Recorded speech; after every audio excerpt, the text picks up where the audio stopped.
Imagine a sport where you run in a straight line, but there are obstacles. So you must jump over those obstacles while racing other people. And try not to fall, because if you do not run into these obstacles at top speed, it'll hurt a lot. Welcome to the hurdle event in track and field, a sport that I decided to participate in at the ripe age of 13 years old. Growing up, sports had never been a big part of my life. It wasn't until my 8th grade year when I really fell in love with this arguably dangerous hobby.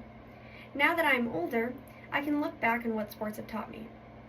All of the late nights, consistent practicing, and failures had made me grow as a person, and that is why I love sports so much. To be successful, I needed to learn how to work hard and stay dedicated. As I got older, competition started to get harder, so I learned how to step it up. Dedication can be described as the quality of being committed to a task or a purpose. This can help me in the real world for several reasons. It gives me a better work ethic for any future job that I have. It leads me to find purpose in what I'm doing, and it will ultimately help me reach higher goals and achieve them. The most important part of sports to me is how it taught me how to accept failure. Last year, I had gotten the opportunity to run at the North Dakota State Track and Field Meet. I qualified for the 100 hurdles, 300 hurdles, 4x200 meter relay, and 4x400 meter relay.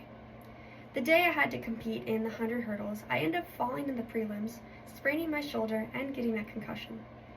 I recently attended a training camp for track and field, and as I was going over drills, the coach had asked me why I was afraid of the hurdle.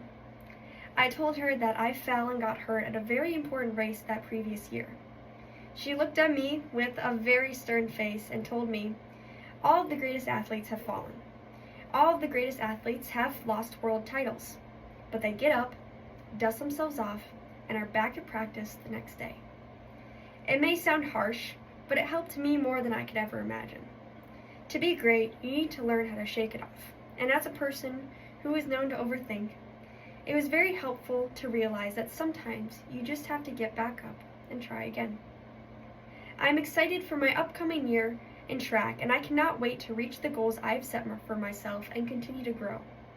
I could talk about track and field forever, and I really enjoy running, but running is 90% mental. If you do not have a strong mentality, you will not succeed. And while I am still working on it, I know that I will always be strong enough to get up, dust myself off, and be back at practice the next day.